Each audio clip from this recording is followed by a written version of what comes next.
অনেকেই আছেন যারা বড় হাঁড়িতে দই জমাতে পারেন না। 1 কাপ গুঁড়া দুধ দিয়ে টক মিষ্টি ছোট ছোট কিউট কাপ দইয়ের রেসিপি আজকে শেয়ার করব। আসসালামু আলাইকুম everyone, welcome back to my channel. বড় হাঁড়িতে কিন্তু অনেকেই দই তৈরি করতে পারে না, অথবা ওইভাবে দইটা তৈরি করলে দই কেটে খাওয়ার পরে ওই দইটা আর খাওয়ার ইচ্ছা হয় না। এছাড়াও দই কেটে রেখে দিলে পরবর্তীতে সেটাতে পানি ছেড়ে দেয়। তবে এইভাবে ছোট ছোট মিনি কাপ দইগুলো তৈরি করলে সবাইকে একটি করে সার্ভ করা যায়, যেটা একজন খাওয়ার জন্য একদমই পারফেক্ট। আর এই রেসিপিটা তৈরি করা খুবই বেশি সহজ, চলুন ঝটপট দেখে আসি। বিসমিল্লাহ। দই জমানোর জন্য ফার্স্টে আমার লাগবে টক দই। এটাই মূলত দই বীজ, তবে টক দইয়ের পরিবর্তে মিষ্টি দইটাও ব্যবহার করা যেতে পারে। যেহেতু আজকে আমি 1 কাপ গুঁড়া দুধের দই তৈরি করব, সেজন্য এখানে নিয়ে নিচ্ছি 4 টেবিল চামচ টক দই। এইভাবেই টক দইটাকে রেখে দিচ্ছি টক দইয়ের মধ্যে যে এক্সট্রা পানিটা আছে ওইটা সম্পূর্ণভাবে ঝরে যাওয়ার জন্য। এবার একটি পানি নিয়ে নিচ্ছি 1 লিটার, মানে 4 কাপ নর্মাল ঠান্ডা পানি। পানিটা সামান্য একটু কুসুম গরম হয়ে আসলে দিয়ে দিচ্ছি 1 কাপ গুঁড়া দুধ। দই তৈরির জন্য অবশ্যই ফুল ফ্যাট বা ফুল ক্রিম যুক্ত দুধটা এখানে ব্যবহার করতে হবে।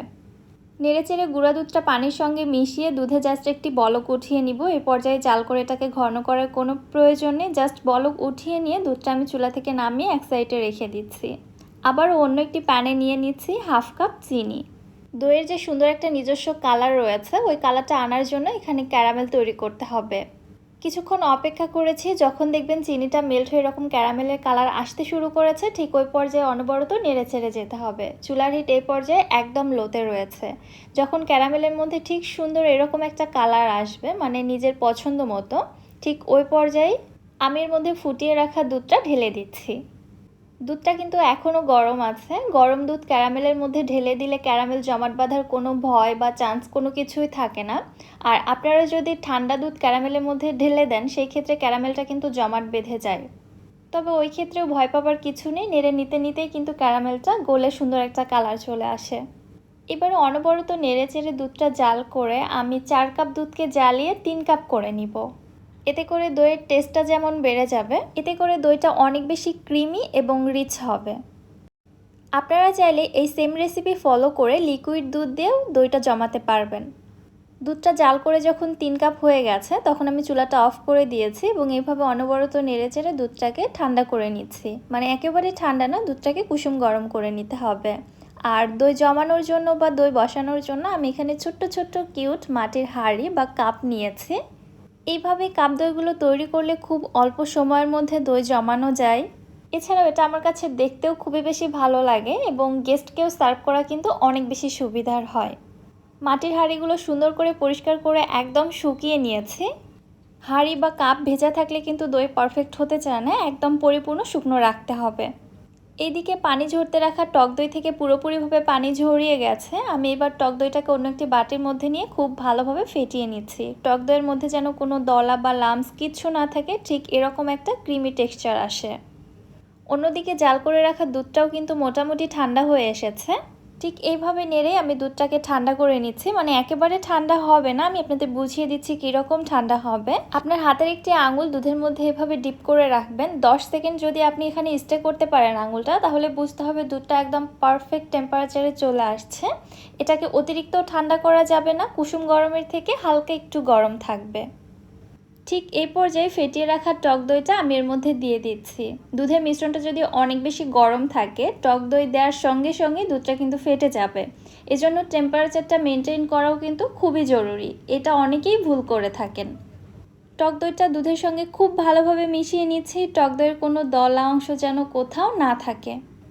আর ঠিক এইভাবে জোরে জোরে একটু ফেটিয়ে নিলে দুধের মধ্যে অনেক বেশি বাবলস বা ফেনা তৈরি হবে, যেটা আমরা সচরাচর কেনা দইয়ের উপরে দেখতে পারি। ঠিক এইভাবে তৈরি করলে না উপরে ঠিক ওরকমই একটা লেয়ার চলে আসে। এবার আমি দইয়ের কাপ বা হাঁড়িগুলো দইয়ের মিশ্রণ দিয়ে ফিল আপ করে নিচ্ছি। আমি সম্পূর্ণটা কাপে ভরিয়ে দিচ্ছি, আপনারা চাইলে কম বেশি দিতে পারেন।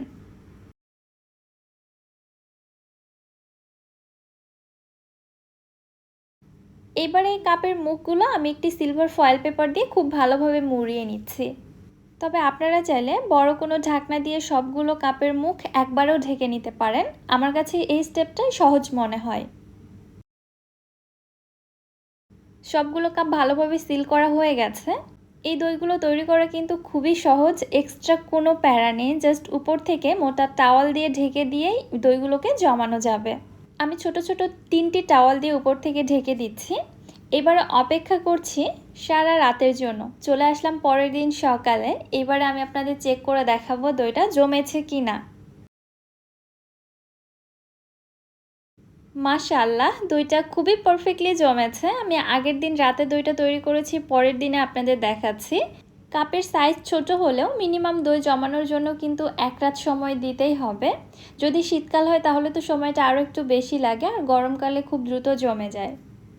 অনেকেই নাকি এরকম দই আবার 1 ঘন্টায় বা 30 মিনিটেও তৈরি করে থাকে, সেটা আসলে কিভাবে আমার জানা নেই। আমার মনে হয় এগুলো সব কিছু ফেক।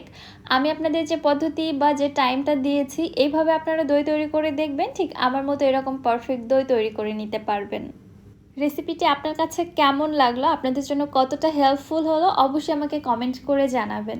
ভিডিও ভালো লাগলে যারা আমার ইউটিউব চ্যানেল থেকে ভিডিওটি দেখছেন, চ্যানেলটি সাবস্ক্রাইব করে দিবেন, এবং যারা ফেসবুক পেজ থেকে দেখছেন, পেজটিতে একটি ফলো দিয়ে দিবেন। আজকের মতো বিদায় নিচ্ছি। আল্লাহ হাফেজ।